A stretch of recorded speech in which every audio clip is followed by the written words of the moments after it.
Selamat malam semuanya, nama saya Snowy Angelin dengan NPM 2551028, kelas 1 BUMG dari Universitas Internasional Batam. Hari ini akan menjelaskan atau merangkum apa sih itu karma dan kelahiran kembali menurut Biku Utamo dan Cornelis Wower. Nah, jadi kalau dari Biku Utamo, karma ini adalah tindakan yang disengaja atau baik dalam pikiran, ucapan maupun perbuatan. Jadi setiap tindakan menciptakan akibat atau bahasa palinya ini wipaka yang suatu saat akan dialami pelakunya. Terus ketika seseorang meninggal, karma yang dominan akan menjadi kondisi penyebab kelahiran baru. Jadi kalau misal karma di dalam diri seseorang itu karmanya banyak yang karma baik, maka kelahiran barunya akan sesuai dengan karma baik itu. Tapi kebalikannya, kalau seseorang yang meninggal itu karma yang dominannya adalah karma jahat, maka kembali lagi kondisi penyebab kelahiran barunya akan sesuai dengan karma jahat tersebut. Nah, jadi karena itu makhluk hidup terikat dalam samsara atau siklus lahir, tua, sakit, mati, lalu lahir kembali. Nah, kelahiran berikutnya bukan menurut Biku Utamo, kelahiran berikutnya ini bukan suatu hadiah atau hukuman dari Tuhan gitu, tapi sebuah hukum alam gitu. Jadi ini adalah sesuatu yang alami dari perbuatan diri kita sendiri. Nah, jadi tujuan latihan Biku Utamo juga menyebutkan adanya tujuan latihan spiritual ini ada untuk menghentikan karma buruk. Jadi dapat menumbuhkan karma baik dan akhirnya membebaskan diri dari kelahiran kembali. Atau bisa kita sebut dengan nibbana.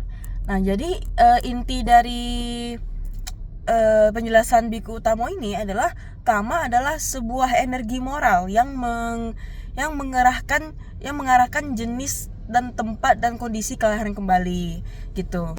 Nah, lalu konsep umum karma menurut Cornelis Wower ini adalah secara garis besar karma ini artinya tindakan atau perbuatan. Jadi dalam tradisi Hindu, Buddha dan beberapa ajaran spiritual lain, karma ini berarti bahwa semua tindakan mulai dari pikiran, kata-kata, perbuatan memiliki akibatnya antara dua, baik atau buruk.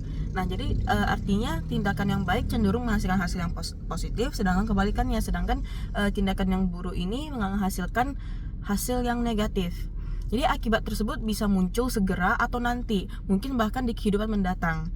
Atau juga Cornelis Wower ini mengatakan bahwa bahkan ada karma yang tidak berbuah sampai kita mati sekalipun atau meninggal, karena karma yang telah kita kumpulkan di kehidupan hari ini, di kehidupan ini bisa saja tidak berbuah saat ini juga, tapi di kehidupan selanjutnya gitu. Jadi kita masuk ke reinkarnasi. Menurut Cornelis Wower ini, kelahiran kembali adalah kepercayaan bahwa makhluk hidup, terutama manusia, setelah mati akan lahir kembali dalam bentuk baru. Bisa sebagai manusia, dan sebagai hewan, sebagai makhluk lainnya, tergantung ajaran. Jadi bentuk kehidupan baru itu ditentukan oleh kondisi karma yang dikumpulkan dalam kehidupan sebelumnya. Jadi hidup ini bukan hanya satu kali, melainkan bagian dari siklus kelahiran, kematian, kelahiran. Jadi bisa dibilang sebagai samsara dalam tradisi Hindu atau Buddha.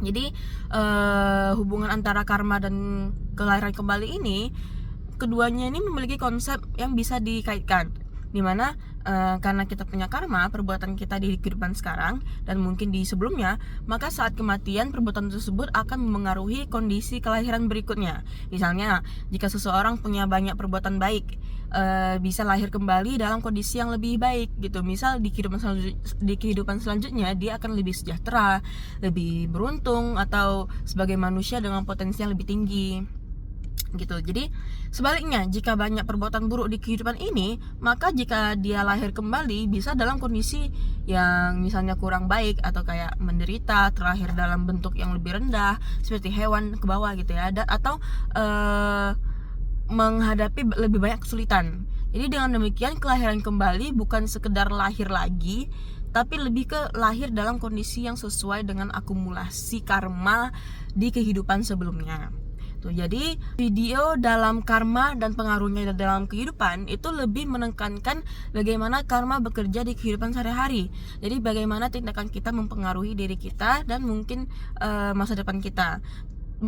Selainkan di video karma dan kelahiran kembali, tampaknya itu isinya lebih berfokus pada hubungannya dengan reinkarnasi. Bagaimana hasil karma bisa menekankan bagaimana dan dalam kondisi apa kita lahir kembali di kehidupan selanjutnya. Jadi kita harus sadar bahwa tindakan kita ini sekarang berdampak. Jadi bukan hanya pada hidup kita saat ini, tetapi juga pada kemungkinan masa depan.